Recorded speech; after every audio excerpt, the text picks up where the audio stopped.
नमस्कार दोस्तों, आप सभी का बहुत बहुत स्वागत है इस वीडियो में। यह वीडियो है हमारा लेक्चर नंबर 3, जिसमें हम विद्युत आवेश तथा क्षेत्र कर रहे हैं। जिसमें हमारा एक वीडियो कंप्लीट हो चुका है, जिसमें हमने इसका कुछ बेसिक बताया था और इसके पहले वाले वीडियो में हमने सिलेबस डिस्कशन किया है।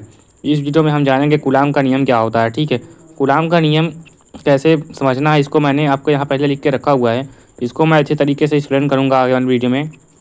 चलिए शुरू करते हैं। सबसे पहले कूलाम जो थे एक साइंटिस्ट थे। उन्होंने बताया कि स्थिर कि मतलब कि जैसे कोई दो स्थिर बिंदु आवेश हैं तो उनके बीच लगने वाला आकर्षण अथवा प्रतिकर्षण बल उन दोनों बलों के बीच की दूरी के वर्ग के व्युत्क्रमानुपाती होता है तथा उन दोनों आवेशों के जो गुणनफल होते हैं उसके समानुपाती होता है।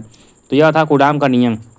अगर आपकी परीक्षा में कूलाम का नियम आता है तो आप पहले हेडिंग बनाएंगे कूलाम का नियम, फिर यही डिफिनीशन जो मैं अभी बता रहा हूँ वही लिख देंगे। उसके बाद आप लिखेंगे एफ समानुपाती Q1 इंटू Q2, इसे समीकरण 1 मान लेंगे। फिर आप लिखेंगे एफ समानुपाती 1/r², इसको समीकरण 2 मान लेंगे। फिर समीकरण 1 व 2 से एफ समानुपाती Q1 Q2/r²। फिर हम सभी जानते हैं कि जब समानुपाती का चिन्ह हटाएंगे तो एक स्थिरांक आता है। फिर आ जाएगा एफ इज इक्वल टू के इंटू Q1 इंटू Q2/r²। यही कूलाम का नियम है, जहाँ जो के होता है उसकी वैल्यू होती है 1/4πε0 के। तो इसका हमारा फार्मूला बन जाता है एफ इज इक्वल टू 1/4πε0 के Q1 Q2/r²। यहाँ पर ये फार्मूला है एफ इज इक्वल टू 1/4πε0 के Q1 Q2/r²। ये किसी माध्यम में है, जब आवेश किसी माध्यम में रखे होते हैं।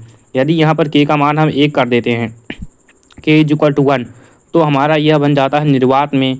ठीक है, निर्वात में स्थिर दो बिंदु आवेशों के बीच लगने वाला बल F is equal to 1/4πε0 Q1 Q2/r²। हमें निर्वात में ही लेकर न्यूमेरिकल्स में सॉल्व करना है।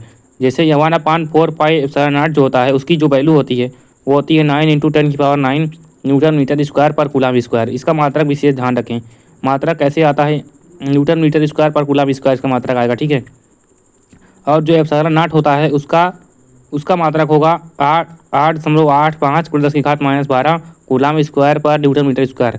ठीक है, ये दोनों वैल्यू हमें याद रखना है। और ये न्यूमेरिकल्स जब आते हैं तो ब्रैकेट में दिए भी रहती हैं, लेकिन हम इन्हें याद रखेंगे तो हमें आसानी होगी। यदि मान लीजिए नहीं दिया गया तो हमें फिर दिक्कत नहीं होगी। ठीक है, तो ये रहा कूलाम का नियम। कूलाम का नियम एक बार मैं फिर से एक्सप्लेन कर दे रहा हूँ कि कूलाम का नियम कथन कैसे लिखेंगे कि दो स्थिर बिंदु आवेशों के बीच लगने वाला आकर्षण अथवा प्रतिकर्षण बल उन दोनों आवेशों के बीच की दूरी के वर्ग के व्युत्क्रमानुपाती होता है तथा उन दोनों आवेशों के गुणनफल के समानुपाती होता है। ठीक है, इसे कहते हैं कूलाम का नियम।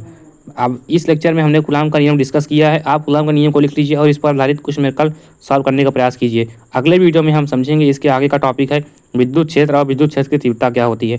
तब तक के लिए धन्यवाद। यदि इसके पहले का वीडियो आपने नहीं देखा तो उसे प्लेलिस्ट में जाकर देख सकते हैं। मिलते हैं नेक्स्ट वीडियो में। Thanks for watching.